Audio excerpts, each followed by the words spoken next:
Hello दोस्तों, स्वागत है आप लोगों का अपने यूट्यूब चैनल पर। आज के इस वीडियो में हम लोग डिस्कस करेंगे 18 जनवरी का पेपर 1 यानी कि प्राइमरी लेवल का जो पेपर है उसके जो मैथमेटिकल 15 क्वेश्चंस पूछे आते हैं उन सभी 15 क्वेश्चंस को हम लोग यहाँ पर डिस्कस करेंगे। लास्ट वीडियो में हम लोगों ने 17 जनवरी 2023 के पेपर को डिस्कस किया था और 17 जनवरी से पहले जितने भी एग्ज़ाम हो चुके हैं उन सबके हम लोग प्राइमरी और जूनियर दोनों लेवल के जितने भी मैथ्स के क्वेश्चन पूछे गए हैं सारे हम लोगों ने डिस्कस कर लिए हैं। आज का जो पेपर है ये 18 जनवरी का है, पेपर 1 है प्राइमरी लेवल का। पहला क्वेश्चन आप लोगों को स्क्रीन पर दिख रहा होगा।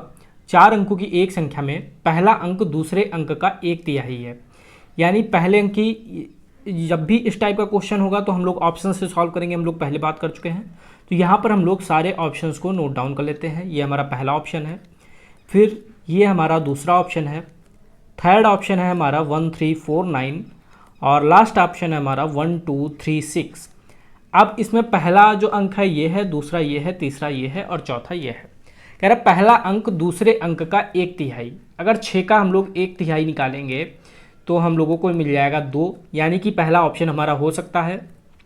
सेकंड में अगर 4 का 1/3 निकालेंगे तो 1 नहीं मिलेगा, ये वाला ऑप्शन नहीं होगा। फिर 3 का 1/3 निकालेंगे तो 1 आएगा, ये भी ऑप्शन हो सकता है और ये वाला ऑप्शन हमारा नहीं हो सकता है। जितनी भी संख्याएं दी हैं तो हमने दूसरे अंक का 1/3 निकाला। जैसे कि अगर 4 का हम लोग 1/3 निकालते तो यहाँ पर 4/3 होता, जबकि हमारा जो अंक है वो 1 है, यानी कि 2 ऑप्शन हमारे एलिमिनेट हो गए, हमारे पास 2 ऑप्शन बचे। अब कह रहा है तीसरा अंक पहले और दूसरे अंकों का योगफल है।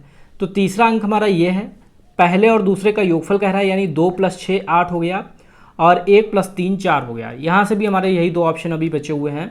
नेक्स्ट है जबकि अंतिम अंक दूसरे अंक का 3 गुना। तो दूसरे अंक का 3 गुना, अगर 6 का हम लोग 3 गुना करेंगे तो 12 आना चाहिए था, जबकि यहाँ पर 2 है तो ये वाला ऑप्शन हमारा एलिमिनेट हो गया। और यहाँ पर 3 है, अगर हम लोग इसका 3 गुना करेंगे तो हमें 9 मिल जाएगा, यानी कि ये जो हमारा थर्ड ऑप्शन है बिल्कुल सही हो जाएगा। ऑप्शन नंबर 3 बिल्कुल राइट आंसर हो जाएगा। एक बार फिर से क्रॉस चेक कर लेते हैं।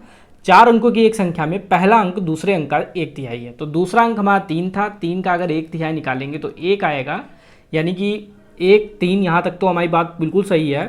तीसरा अंक पहले और दूसरे का योगफल है, तो तीसरा अंक पहले दूसरे का योगफल 3 और 1 का निकालेंगे तो 4 आएगा, तो ये भी बिल्कुल ठीक है। फिर जबकि अंतिम अंक दूसरे अंक का 3 गुना है, तो अंतिम अंक हमारा 9 है, दूसरा अंक 3 है, 3 का अगर 3 गुना निकालेंगे तो 9 आ जाएगा, यानी तीसरा ऑप्शन भी हमारा बिल्कुल ठीक है। तो इस क्वेश्चन का जो हमारा राइट आंसर हो गया ऑप्शन नंबर 3 हो गया। नेक्स्ट क्वेश्चन है संख्याएं 23.18, 22.2, 23.45, 22.28 और 23.1 को बढ़ते हुए क्रम में लिखना है। बढ़ते हुए क्रम का मतलब होता है आरोही क्रम और घटता हुआ क्रम होता है अवरोही क्रम। तो सिंपल सा क्वेश्चन है, बढ़ते हुए क्रम में यानी कि सबसे पहले सबसे छोटा लिखना है।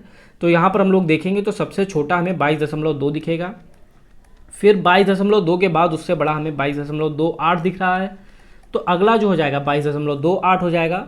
नेक्स्ट हम लोग देखेंगे तो हमें 23.1 मिल जाएगा, फिर हम लोग अगला देखेंगे तो हमें 23.18 मिल जाएगा, ये वाला अंक, ये वाला, और लास्ट में हमारा बचेगा 23.45, यानी कि सबसे पहले 22.2, तो 22.2 हमारे पहले और लास्ट ऑप्शन में है, फिर 22.28, फिर 23.1 और फिर 23.18 और फिर 23.45, यानी कि चौथे ऑप्शन से बिल्कुल मैच हो रहा है।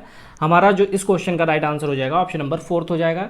एकदम सिंपल सा क्वेश्चन था, सबसे छोटा उससे बड़ा, उससे बड़ा उससे बड़ा। 22.2 सबसे छोटा है, 22.28 उससे बड़ा है, उससे बड़ा 23.1 है, 23.1 से बड़ा 23.18 है और सबसे बड़ा इन सब में 23.45 है। नेक्स्ट है 6 अंकों वाली सबसे बड़ी संख्या। तो हम लोगों ने बात की थी जब भी बड़ी अंकों की बात होगी तो उतनी बार 9 लिख देंगे। 6 अंक की 1 2 3 4 5 और 6। फिर 5 अंकों वाली सबसे छोटी संख्या, तो 5 अंक की सबसे छोटी संख्या तो हम लोगों ने बात की थी जब भी छोटी संख्या की बात कही जाएगी तो 1 लिखेंगे और 0 ऐड कर देंगे। 0 कितने बढ़ाएंगे, जितने अंकों की कहेगा उसमें 1 माइनस कर देंगे। 5 की कह रहा था, 5 में से 1 गया तो 4 बचा, तो 4 0 ऐड कर देंगे। तो 5 अंकों की जो सबसे छोटी संख्या आ जाएगी वो हमारी 10,000 आ जाएगी। तो 4 0 1 2 3 4 और 1, तो ये 5 अंकों की सबसे छोटी संख्या आ गई। अब इनका अंतर निकालना था तो घटा देंगे, 9 9 9 9 9 माइनस 1 8 और ये 9, तो हमारा आंसर आ गया 989999। तो ये हमारा जो राइट आंसर हो गया ऑप्शन नंबर 3 इस क्वेश्चन का राइट आंसर हो गया। तो जब भी बड़ी संख्या निकालनी होगी तो उतनी बार 9, 6 अंकों की बोल रहा था तो 1 2 3 4 5 6 बार हम लोगों ने 9 लिख दिया। 5 अंकों की सबसे छोटी बोल रहा था तो 4 जीरो हम लोगों ने ऐड कर दिया, 1 लिखा, फिर 4 जीरो ऐड कर दिए, यानी 5 अंकों की सबसे छोटी संख्या मिल गई। दोनों का अंतर दोनों को घटा दिया और हमारा इस क्वेश्चन का राइट आंसर हो गया ऑप्शन नंबर 3। नेक्स्ट है 42 और 62 के मध्य कितनी पूर्ण संख्याएं हैं। तो इसके दो तरीके हैं, 42 और 62 के मध्य, यानी हम लोग ऐसे कर दे 42 फिर 43 फिर 44 फिर 45। सिंपली आप लोग ऐसे भी कैलकुलेट कर सकते हैं, 47 48 49, नेक्स्ट 50 फिर 51 फिर 52 फिर 53 54 55 56 57 58 59 60 61 और 62। अब कह रहा है 42 और 62 के मध्य, यानी 1 2 3 4 5 6 7 8 9 10 11 12 13 14 15 16 17 18 19। तो 19 संख्याएं ऐसी हैं जो 42 और 62 के मध्य में हैं। तो इस क्वेश्चन का जो राइट आंसर हो जाएगा ऑप्शन नंबर 4 हो जाएगा। 42 और 62 के बीच में जो संख्याएं हैं वो हमारी 19 है। अगर कहता 42 से लेकर 62 तक तो हमारी 21 होती, लेकिन 42 और 62 के बीच में कह रहा था तो 42 और 62 को छोड़ दिया, बाकी संख्या हमारी 19 हो गई। दूसरा तरीका क्या है, यहाँ पे हमें पहला पद पता है 42, लास्ट पद पता है 62, तो हम लोग निकाल सकते हैं, एक फॉर्मूला होता है Tn बराबर a plus n minus 1 into D. तो यहाँ पर d क्या होता है, दूसरे से पहले का अंतर। तो दूसरे से पहले का अंतर जब बराबर होगा, जैसे यहाँ पर भी 1 है, यहाँ भी 1 है, यहाँ भी 1 है, जब हर जगह d का मान बराबर होगा तभी इस फार्मूले का यूज होगा। तो यहाँ पर पहला पद हमारा 42 है, प्लस n हमको पता नहीं है, माइनस 1, d हमारा जो यहाँ पर हो जाएगा 1, क्योंकि अंतर 1 आ रहा है, और लास्ट पद हमारा होता है tn, यानी कि यहाँ पर जो लास्ट पद है वो हमारा 62 हो जाएगा। तो 62 माइनस 42 हो जाएगा बराबर n माइनस 1, क्योंकि 1 से मल्टीप्लाई करेंगे कोई फर्क पड़ेगा नहीं, इसको जब हम लोग माइनस कर देंगे तो ये हमारा आ जाएगा 20 बराबर n माइनस 1। तो n बराबर आ जाएगा 20 प्लस 1, यानी n की वैल्यू आ जाएगी 21। अब n की वैल्यू 21 हमको पता चल गई, लेकिन इस जो n की वैल्यू आई है इसमें 42 भी शामिल है और 62 भी शामिल है, जबकि हमसे कह रहा है 42 और 62 के बीच की बतानी थी, यानी 21 में से हम लोग 2 माइनस कर देंगे तो हमारा आंसर आ जाएगा 19। तो इस क्वेश्चन का राइट आंसर हो जाएगा ऑप्शन नंबर 4। तो दो तरीके हैं, ये तो सिंपल सा तरीका है, इससे आप लोग कैलकुलेट कर सकते हैं, लेकिन ये तरीका तभी आप लोगों का काम करेगा जब कम संख्याएं होंगी। जैसे 42 से 62 था, नॉर्मली हम लोग यहाँ से हिसाब लगा सकते थे। अगर बाई चांस ज़्यादा संख्या दे दी जाए, ज़्यादा अंतर हो, तो हम लोग इस फार्मूले का यूज करेंगे। ये फार्मूला आपका तभी लगेगा जब आपका यहाँ पर सभी जगह पे अंतर समान होगा, और जितना अंतर होगा वही डी की वैल्यू होगी। तो इससे हम लोगों ने निकाला तो ये 21 आया, लेकिन इस 21 में ये 42 भी शामिल था और 62 भी शामिल था, लेकिन हमें बीच की संख्या चाहिए थी, यानी हम लोगों ने 21 में से 2 माइनस कर दिया तो हमारे 19 आ गए। बीच की जो पूर्ण संख्या है वो 19 है। नेक्स्ट है, इसमें सबसे बड़ी और सबसे छोटी भिन्न बतानी है। तो 7/10 पहला है, दूसरा 4/9 है, तीसरा 2/15 है, नेक्स्ट 3/5 है, और नेक्स्ट 2/3 है। तो ये हमें भिन्न दे रखी है, इसमें हमें सबसे बड़ी और सबसे छोटी भिन्न बतानी है। तो सिंपल सा फॉर्मूला होता है यहाँ पर, जो सिंपल सा इसका लॉजिक है, सबसे पहले हम लोग एलसीएम निकाल लेंगे। तो जितने भी हमारे हर हैं, यहाँ पर 10 है, ये 9 है, ये 5 है, ये 15 है, ये 5 है और ये 3 है, तो सबका हम लोग एलसीएम निकाल लेंगे। एलसीएम के लिए सबसे पहले 2 से डिवाइड करेंगे, तो 2 पंचे 10, 9 हमारा ऐसे ही रहेगा, ये 15 ऐसे ही रहेगा, ये 5 ऐसे ही रहेगा, ये 3 ऐसे ही रहेगा। फिर 3 से डिवाइड कर देंगे तो ये हमारा 5 ऐसे ही रहेगा, 3 तिया 9, 3 पचे 15, ये 5 ऐसे ही रहेगा, ये 3 ऐसे ही रहेगा। नेक्स्ट हम लोग 3 से डिवाइड करेंगे तो ये 5 हमारा ऐसे ही रहेगा, ये 1 हो जाएगा, ये 5 5 फिर 1। अब हम लोग 5 से डिवाइड कर देंगे तो ये हमारा हर जगह 1 1 और 1 1 हो जाएगा, और जब 1 आ जाएगा यानी कि अब हम लोग यहाँ से एलसीएम कैलकुलेट कर सकते हैं। एलसीएम हमारा आ गया 2 × 3 × 3 × 5, तो 5 तिया 15, 15 तिया 45, 45 दूनी 90। तो एलसीएम हम लोगों को पता चल गया 90 है। अब जो एलसीएम आता है उससे प्रत्येक भिन्न में हम लोग गुणा कर देते हैं। ये 90 से मल्टीप्लाई की, यहाँ 90 से मल्टीप्लाई करेंगे, यहाँ पर 90 से मल्टीप्लाई करेंगे, यहाँ पे भी 90 से मल्टीप्लाई करेंगे, और लास्ट में भी हम लोग 90 से मल्टीप्लाई करेंगे। जब हम लोग 90 से मल्टीप्लाई करेंगे तो अब जो कट रहा है उसको काट देंगे 10 से, 10 निमा 90, और 9 और 7 की मल्टीप्लाई 63, फिर 9 से 9 दसावन 90, 10 और 4 की मल्टीप्लाई 40, 15 से 15 छक्का 90, 6 और 2 की मल्टीप्लाई 12, 5 से 18 पंचे 90, और 18 तियाँ 54, फिर 3 से काटा तो 30 बार में जाएगा, और 30 दूनी 60। यानी अब जो हमारी संख्याएं मिली हैं, अब इसमें हम लोग सबसे बड़ी संख्या और सबसे छोटी संख्या देख लेंगे, हमें आंसर पता चल जाएगा। तो सबसे बड़ी संख्या 63 आई है और ये किससे आई है, 7/10 से आई है, यानी कि जो सबसे बड़ी भिन्न हो गई वो हमारी 7/10 हो गई। सबसे छोटी संख्या हमारी 12 है और 12 किससे आई है, 2/15 से आई है। तो सबसे छोटी जो भिन्न हो जाएगी वो 2/15 हो जाएगी, यानी ऑप्शन नंबर फर्स्ट इस क्वेश्चन का राइट आंसर हो जाएगा। तो सिंपल से ये क्वेश्चन होते हैं, केवल आपको एलसीएम लेना है। जब आप लोग एलसीएम ले लेंगे तो एलसीएम लेने के बाद आप लोगों को उस एलसीएम से प्रत्येक भिन्न में मल्टीप्लाई कर देना है। मल्टीप्लाई करने के बाद जो कैंसिल हो रहा है उसको कैंसिल कर देंगे और मल्टीप्लाई करेंगे तो हमारी जो संख्या हमारी बड़ी होगी वो भिन्न बड़ी होगी, जो संख्या हमारी छोटी होगी वो भिन्न हमारी छोटी होगी। तो इस क्वेश्चन का राइट आंसर 7/10 और 2/15 हो गया। नेक्स्ट है, एक कैलेंडर वर्ष में उन महीनों के नाम जिनके दिनों की संख्या 2 और 5 दोनों से विभाज्य है। तो सबसे पहले जनवरी लिख लेते हैं, सब में जितने हम लोगों के दिन होते हैं, जनवरी, फरवरी, मार्च, अप्रैल, मई, जून, जुलाई, अगस्त, सितंबर, अक्टूबर, नवंबर एंड दिसंबर। तो यहाँ पर अब हम लोग सबके दिन लिख लेते हैं। जनवरी में 31, फरवरी में 28 या 29, फिर मार्च में हम लोगों के होते हैं 31, फिर अप्रैल में 30, मई में 31, जून में 30, फिर जुलाई में 31, इसी तरीके से अगस्त में देखेंगे तो 31 और फिर सितंबर में 30, अक्टूबर में होते हैं 31 और नवंबर में 30 और दिसंबर में 31। तो ये दिनों की संख्या होती है। जनवरी में 31, फरवरी में 28, 29, मार्च में 31, इसी तरीके से सारे दिनों की संख्या लिखी गई। अब 2 से विभाज्य और 5 से विभाज्य, हम लोग 5 से देख लेते हैं, 2 से अपने आप हो जाएगा, क्योंकि 5 से वही संख्या विभाजित होती है जिनके लास्ट में 5 या 0 होगा। तो जिसके लास्ट में 0 होगा वो 2 से भी विभाजित होती है। तो यहाँ पर हम लोग देख लेते हैं लास्ट में 0 किस में है। एक हमारे 30 ये है, एक ये है, एक ये है और एक ये है। तो यही संख्या ऐसी है, 30 को अगर 2 से डिवाइड करेंगे तो भी डिवाइड हो जाएगी और 5 से डिवाइड करेंगे तो भी डिवाइड हो जाएगी। तो किस में आया, एक अप्रैल आया है, अप्रैल के बाद हमारा जून आया है, जून के बाद सितंबर आया है, सितंबर के बाद नवंबर आया है। तो अप्रैल, जून और सितंबर, नवंबर। तो यहाँ पर हम लोग देख लेंगे अप्रैल, जून, सितंबर, नवंबर, ऑप्शन नंबर फर्स्ट इस क्वेश्चन का राइट आंसर हो जाएगा। तो सिंपल सा क्वेश्चन था, केवल आप लोगों को दिनों की संख्या पता होनी चाहिए। दिनों की संख्या अगर आप लोगों को पता है तो सिंपली आप लोग कैलकुलेट कर लेंगे। नेक्स्ट है, अमन के नाम के अक्षरों में कितने न्यून कोड हैं। तो इसको सबसे पहले हम लोग बड़ा बड़ा लिख लेते हैं, ए, एम, ए और एन। अब हम लोग न्यून कोड देखेंगे तो एक हमको ये न्यून कोड मिला, एक ये न्यून कोड मिला, एक ये न्यून कोड मिला, यानी ए से हमें 3 न्यून कोड मिले। ये वाला जो है ये अधिक कोड हो जाएगा नीचे का, क्योंकि अगर हम लोग देखेंगे इस तरीके से हमारा बनेगा तो ये 90 डिग्री से ज़्यादा हो जाएगा और 90 डिग्री से ज़्यादा होने पे अधिक कोड होता है। तो ए से हमें 3 न्यून कोड मिले। एम से देखते हैं तो एक ये न्यून कोड, एक ये और एक ये।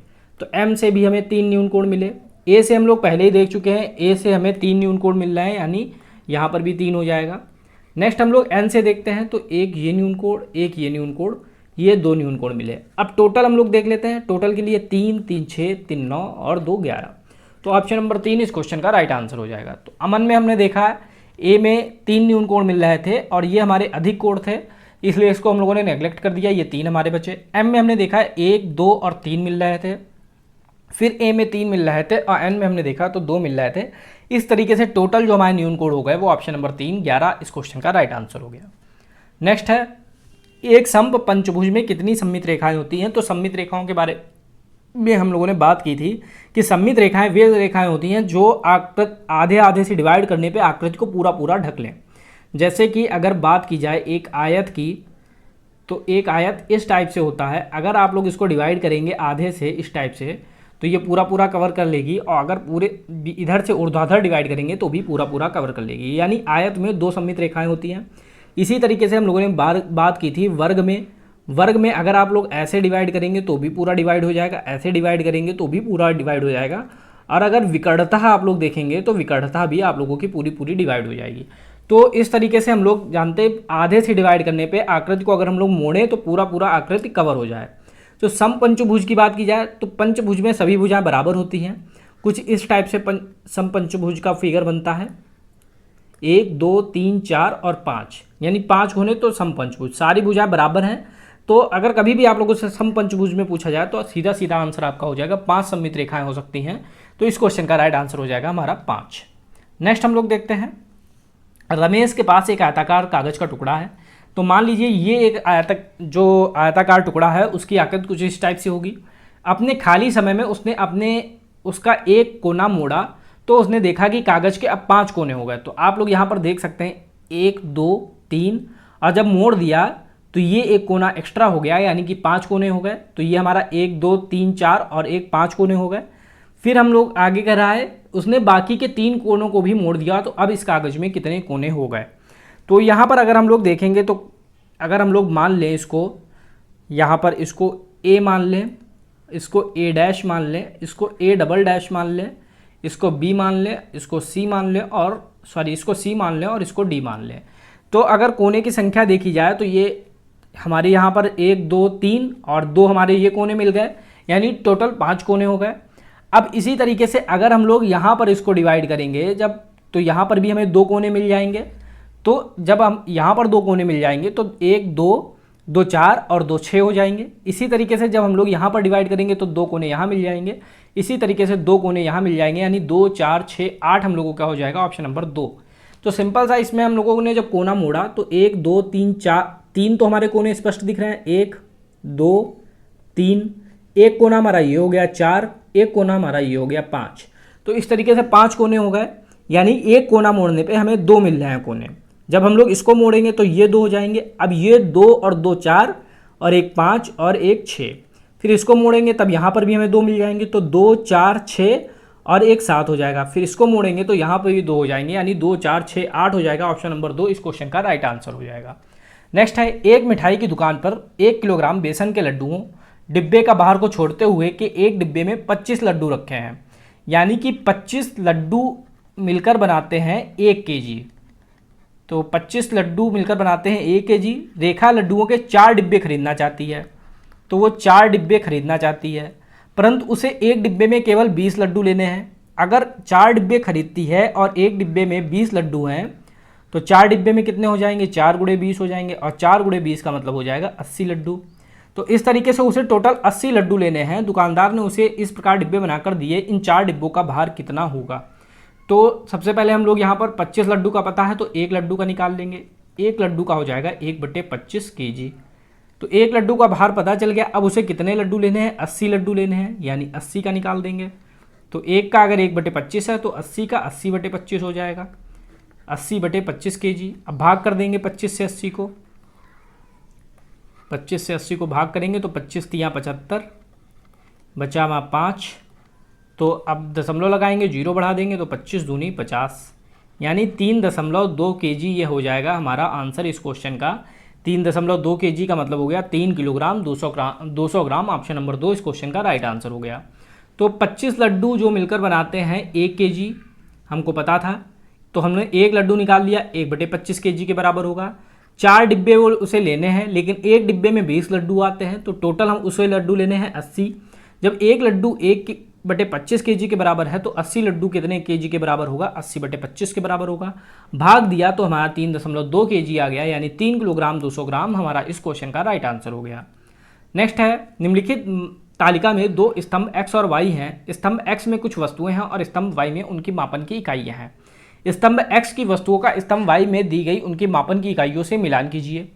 तो एक्सप्रेस मार्ग की लंबाई, तो हम लोग अगर बात करें एक्सप्रेस मार्ग जो होता है वो हमेशा किलोमीटर में होगा, क्योंकि एक्सप्रेस मार्ग की जो लंबाई है वो ज़्यादा होगी और वो किलोमीटर में होगी। तो जब वो किलोमीटर में होगी तो यहाँ पर हम लोग एक्सप्रेस मार्ग की लंबाई को d से मैच कर देंगे। फिर एक कक्षा कक्ष की विमा, तो कक्षा कक्ष की विमा जो है वो मीटर में नापते हैं, क्योंकि इतनी जो है नॉर्मल से लंबी होगी लेकिन बहुत लंबी नहीं होगी, मीटर में हम लोग उसके नापते हैं, तो ये सी से मैच हो जाएगा।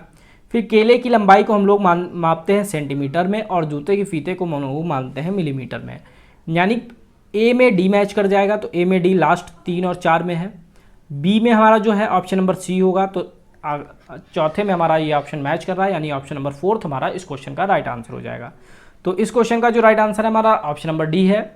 पहले का डी, दूसरे का सी, तीसरे का ए और चौथे का बी, क्योंकि एक्सप्रेस मार्ग की लंबाई किलोमीटर में, कक्षा कक्ष की विमा मीटर में, जूते की चौड़ाई मिलीमीटर में और जूते के फीते की चौड़ाई मिलीमीटर में, और केले की लंबाई को हम लोग मापते हैं सेंटीमीटर में।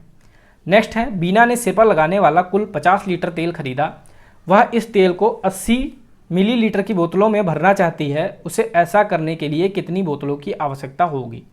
तो 50 लीटर तेल खरीदा, वह इस तेल को 80 मिलीलीटर की बोतलों में भरना चाहती है। तो 50 लीटर का मतलब हो गया, क्योंकि हम लोग जानते हैं 1 लीटर में होता है 1000 मिलीलीटर, तो 50 लीटर में कितना हो गया 50 गुणे 1000, तो 50 गुणे 1000 का मतलब हो गया 50,000 मिलीलीटर। तो उसने 50,000 मिलीलीटर तेल लिया, वह इस तेल को 80 मिलीलीटर की बोतलों में भरना चाहती है। तो उसे ऐसा, तो 50,000 उसके पास टोटल है और 80 मिलीलीटर में भरना है, यानी 80 से अगर हम लोग डिवाइड कर देंगे हमारा आंसर आ जाएगा। सिंपल सा क्वेश्चन था। सबसे पहले हम लोग डिवाइड करते हैं 8 से, तो 8 छंग 48 बचा 2, 8 दूनी 16 बचा 4, 8 पंचे 40, यानी 625 इस क्वेश्चन का राइट आंसर हो जाएगा, ऑप्शन नंबर 4। तो सिंपल सा क्वेश्चन था। टोटल उसके पास जो तेल की मात्रा थी वो 50,000 मिलीलीटर थी। 80 मिलीलीटर की बोतलों में भरना है, तो 50,000 को 80 से भाग कर देंगे, हमारा आंसर आ जाएगा। नेक्स्ट है 45 विद्यार्थियों की उनकी पसंद फिल्म शैली के एक प्रकार के बारे में पूछा गया और आंकड़ों को निम्न तालिका के रूप में रिकॉर्ड किया गया। अब पूछा सबसे अधिक पसंदीदा और सबसे कम पसंदीदा फिल्म शैलियों को देखने वालों की संख्या। तो सबसे अधिक किसमें है, कॉमेडी है 11, और सबसे कम कौन है, हॉरर है 1। अब इनमें अंतर पूछ रहा है, तो 11 में से 1 माइनस कर देंगे, 10 आ जाएगा हम लोगों का आंसर। सिंपल सा इस क्वेश्चन का राइट आंसर ऑप्शन नंबर 2 हो गया। सबसे अधिक और सबसे न्यूनतम का हम लोगों ने नंबर अंतर निकाल दिया, 10 हम लोगों को आंसर मिल गया। नेक्स्ट है एक थोक विक्रेता ने खुदरा दुकानदारों को माचिस की डिब्बियां बेचने के लिए 6 सेंटीमीटर, 4 सेंटीमीटर और 2 सेंटीमीटर माप वाली कुछ माचिस की डिब्बियों का ऑर्डर दिया। उसे वे एक कार्टन में प्राप्त हुई जिसकी माप इतनी इतनी इतनी है। उसे प्राप्त हुई माचिस की डिब्बियों की संख्या क्या थी। तो 6 सेंटीमीटर की थी, गुणे 4 सेंटीमीटर थी, गुणे 2 सेंटीमीटर थी। अब पूछा माचिस की डिब्बियों की संख्या। हम लोग मान लेते हैं माचिस की डिब्बियों की संख्या x थी, तो x और इतना मिलके ये कितना बन रहा था 60 सेंटीमीटर, 60 गुणे 60 गुणे 60। क्यों, क्योंकि हमसे क्वेश्चन में कह रहा है 6 सेंटीमीटर, 4 सेंटीमीटर और 2 सेंटीमीटर माप वाली कुछ माचिसों की डिब्बियों का ऑर्डर दिया गया, उसे वे एक कार्टन में प्राप्त हुई। तो कार्टन में कितनी प्राप्त होंगी, टोटल हमें 60 से 60 है, और एक की अगर इतनी हम लोगों ने मान ली, x जो है डिब्बियों की संख्या थी, तो x की वैल्यू निकाल लेंगे, हमें डिब्बियों की संख्या में पता चल जाएगी। 60 गुणे 60 गुणे 60 बटे 6 गुणे 4 गुणे 2, 6 दसावन 60 हो गया। 4 से काटा 15 बार में जा गया, और 2 से डिवाइड किया तो इसको हम लोग डिवाइड कर देते हैं 30 बार में। तो ये हो जाएगा हमारा 10 गुणे 15 गुणे 30। तो मल्टीप्लाई करेंगे तो 15 दिया 45, और 450 और 10 की मल्टीप्लाई होगी तो 4500 हो जाएगा। इस क्वेश्चन का राइट आंसर हमारा ऑप्शन नंबर 4 हो जाएगा। अब नेक्स्ट और लास्ट क्वेश्चन है, निम्न पैटर्न में लुप्त संख्या क्या है। तो पहली 32, फिर 44, फिर 56। तो 32 में 12 ऐड करेंगे तो हमको 44 मिलेगा, 44 में फिर 12 ऐड करेंगे तो हमको 56 मिलेगा, 56 में अगर हम लोग 12 ऐड कर देंगे तो हमें अगली संख्या मिल जाएगी। अगली संख्या हमारी हो जाएगी 68, ऑप्शन नंबर 4 इस क्वेश्चन का राइट आंसर हो जाएगा। तो पहली और दूसरे के बीच का अंतर 12 था, दूसरी तीसरी के बीच का अंतर 12 था, तीसरी और चौथी में हम लोगों ने 12 ऐड कर दिया 56 में, 56 12 मिलकर 68 होते हैं, तो ऑप्शन नंबर 4 इस क्वेश्चन का राइट आंसर हो गया। तो फ्रेंड्स ये हम लोगों का पेपर था 18 जनवरी 2023 का पेपर 1 यानी कि प्राइमरी लेवल का पेपर था। नेक्स्ट वीडियो में हम लोग 18 जनवरी के जूनियर लेवल के पेपर को डिस्कस करेंगे। आज की वीडियो में सिर्फ इतना ही, मिलते हैं नेक्स्ट वीडियो में। Thank you.